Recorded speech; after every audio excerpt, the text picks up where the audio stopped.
당장 스리랑카로 떠나 세계문화유산을 향유하고 야생 코끼리들과 눈인사를 나누고 싶어지신 건 아니겠죠?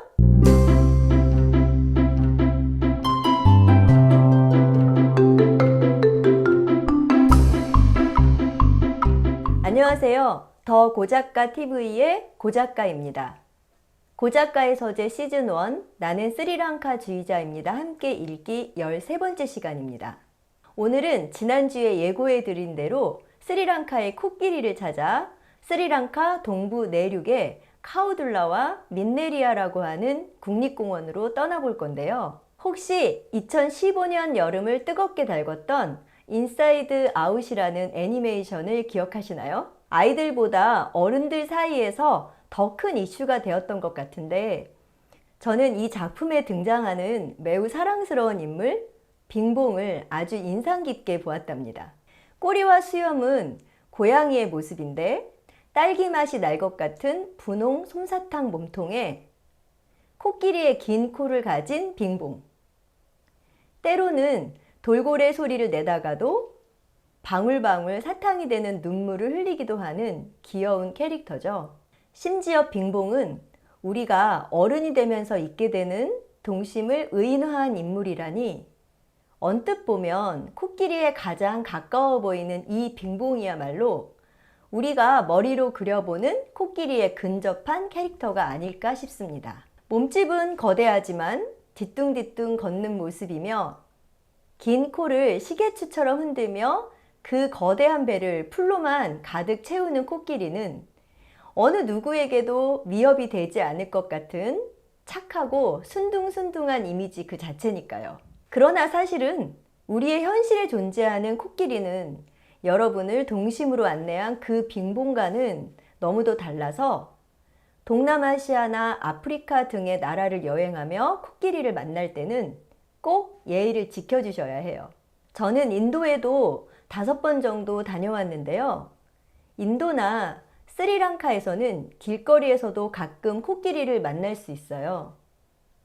이렇게 거리에 또는 불교나 힌두교 사원 앞에 있는 코끼리들은 귀염둥이 아기 코끼리가 아니라 신으로서의 경배의 대상이랍니다. 힌두교에서는 코끼리의 얼굴을 한 힌두교의 신 가네샤를 힌두교 최고의 신인 시바의 장남으로 여기고 있기 때문에 신자들은 코끼리에게 음식을 주는 것을 푸자, 즉 경배의 일종으로 생각합니다. 그런데 코끼리는 보기와 달리 아주 예민한 존재여서 잠깐 사이에도 흥분을 할 수 있는데요. 이때는 상상 이상으로 포악해진다고 해요. 그래서 인간 사회 가까이에 있는 코끼리들의 목덜미에는 엄청난 무게의 쇠사슬이 치렁치렁 걸쳐져 있고요. 두 앞발에도 쇠사슬을 매단 쇠고랑이 채워져 있어요. 그리고 그 무게를 감당하지 못한 코끼리의 피부에는 피멍이 들어있기도 하고요. 눈에 눈물이 그렁그렁한 코끼리들을 보면서 그들에게는 경배를 받는 사원보다 자유를 누릴 밀림이 필요하겠다는 생각이 들기도 했어요. 스리랑카 여행사들은 주로 여행객들에게 핀나왈라라는 지역에 있는 코끼리 고아원을 권해주는데요. 이곳은 스리랑카 제2의 도시인 캔디 외곽에 있어서 접근성이 좋고 볼거리가 많아 캔디를 찾은 관광객이라면 한 번씩 찾곤 합니다. 이곳은 부모를 잃거나 야생에서 살아갈 능력이 없는 100여 마리의 코끼리를 보호하고 있는데, 코끼리들이 목욕을 하는 모습을 가까이에서 보고 아기 코끼리들에게 우유를 주는 체험을 직접 해볼 수도 있어서 관광객들에게 인기 만점이라고 하죠. 그래도 저는 야생 코끼리들을 만날 수 있는 국립공원을 더 선호하는 편이에요. 그래서 아직까지는 국립공원으로만 코끼리들을 만나러 다녀봤는데요. 현재 스리랑카에 살고 있는 야생 코끼리는 6천여 마리쯤 된다고 하고요. 인도나 방글라데시, 인도네시아 등에 서식하는 코끼리들처럼 아시아 코끼리라는 종에 속하지만 종특이 조금 다른 희귀종이라고 합니다. 아시아 코끼리 중 몸집이 가장 크고 그 중에서도 최대의 개체는 어깨 높이가 3.5m에 달한다고 하죠. 두 귀 사이의 앞머리가 좌우로 불룩 솟아있는 것이 특징입니다. 태양이 뜨거운 한낮과 밤에는 밀림에서 지내다가 오전과 오후 하루에 2번씩 목욕을 하고 충분한 수분 섭취를 위해 호수로 이동합니다. 이렇게 밀림에서 나와 호수로 이동하는 도중에 초원을 가로지르게 되는데, 이때 지프 트럭을 타고 야생 코끼리를 만나기 위한 사파리 투어가 진행되는 거죠. 저의 스리랑카 첫 사파리 투어는 하바라나라는 곳에서 시작됐어요. 야생 코끼리를 보겠다고 혼자서 하바라나 버스 정류장에 내렸는데요. 버스에서 내리자마자 마구잡이로 다가오는 현지인 가이드들에게 둘러싸였어요. 정말 깜짝 놀랐는데, 그 와중에 투어 비용 바가지를 쓰지 않겠다고 안간힘을 쓰면서 눈싸움에 기싸움을 한참 했던 기억이 떠오르네요. 사실 비용도 비용이었지만 기껏 비싸게 비용을 내고 국립공원 안에 들어갔는데 코끼리를 한 마리도 못 보면 어쩌나, 이게 제일 큰 걱정이긴 했어요. 그런데 스리랑카의 국립공원에서는 그게 다 쓸데없는 기후였답니다.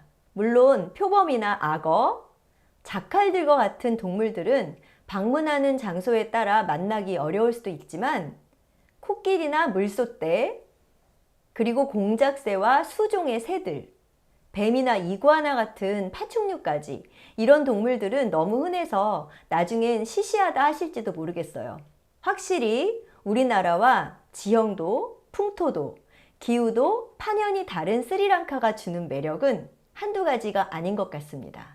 그리고 스리랑카는 북동부를 제외하면 거의 전역에 국립공원이 위치한 것도 장점인데요. 동부 내륙의 카오둘라 국립공원과 민네리아 국립공원, 남동부에 위치한 얄라 국립공원과 그 일부인 우다왈라웨 국립공원이 가장 유명합니다. 얄라 국립공원은 야생동물의 개체수가 가장 많기로 유명하지만 접근성이 낮아서 남부로 간 여행객들은 주로는 우다왈라웨 국립공원을 방문하고, 폴론나루아나 시기리아를 찾은 여행객들은 카오둘라와 민네리아 국립공원으로 가곤 하는데, 아주 심한 우기만 아니면 웬만해선 물소떼와 함께 수백 마리의 코끼리 무리를 만날 수 있습니다. 다만 사파리로 들어가는 시간은 이른 아침이나 오후 서너 시가 적당합니다. 이때가 바로 코끼리들이 밀림에서 나와 어슬렁어슬렁 호수로 이동하는 시간이거든요. 코끼리들은 무리지어 생활하기 때문에 적게는 5-6마리에서 많게는 12 서너 마리까지 한 무리를 지어 이동해요. 그 안에는 크고 작은 코끼리들이 섞여 있는데요. 가장 몸집이 큰 녀석이 무리의 대장인 수컷 코끼리고요. 주위를 심하게 경계하는 예민한 녀석이 암컷 어미 코끼리, 그리고 태어난 지 1년 미만에서 2-3살의 아기 코끼리들이 무리 중간중간에 섞여 있어요. 이 거대한 코끼리 가족들은 제각각 초원의 풀로 배를 채우는데 여념이 없는데요. 풀을 뜯어먹는 모습이 아주 신기하고 재미있어요. 코를 시계추처럼 흔들어서 코끝을 입에 가져다 대는데, 앞발로 톡톡 차서 풀을 뿌리째 뽑아서는 코로 풀더미를 이리저리 흔들어 흙을 털어내고, 한 더미로 뭉쳐서는 앙 하고 한 입에 쏙. 보는 것만으로도 힐링일 것 같죠. 이 장면 댓글란에 링크 걸어둔 세계 테마 기행에서 한 번 더 보실 수 있어요. 저는 카메라가 앞에 있다는 것도 잊은 채 그 모습에 과하게 감탄을 하고 있더라고요. 그런데 사파리 투어를 할 때는 주의할 점이 많답니다. 관광객을 태운 지프들은 멀찌감치서 코끼리 떼를 관찰하고, 특별한 경우가 아니면 아주 가까이 다가가지는 않으니 무리한 요구로 가까이 가달라고 하지는 마세요. 그리고 사파리 안에서는 큰 소리로 말씀하시는 것도 주의하셔야 하고요.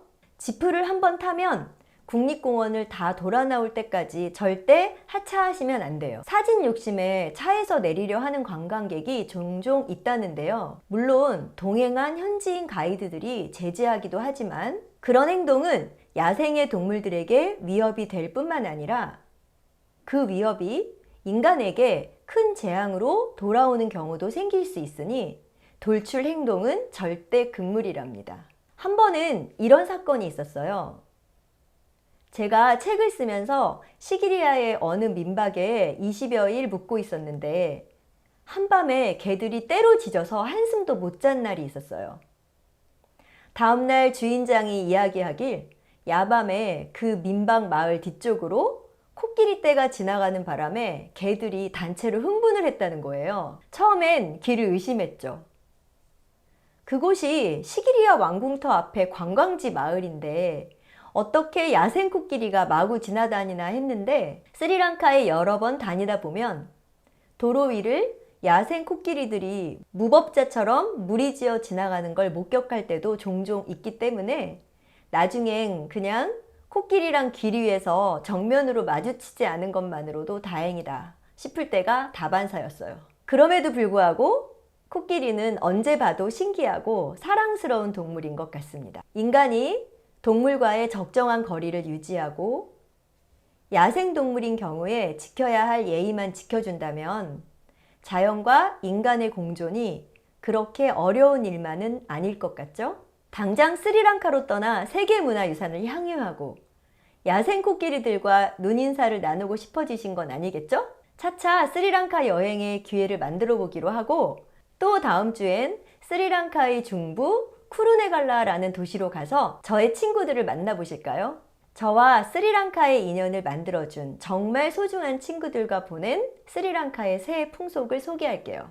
오늘도 유익하고 즐거운 시간 되셨다면 다음 주 금요일 오후 8시에도 꼭 방문해 주세요. 나가기 전 좋아요도 잊지 마세요. 그럼 다음 주에 만나요. 안녕!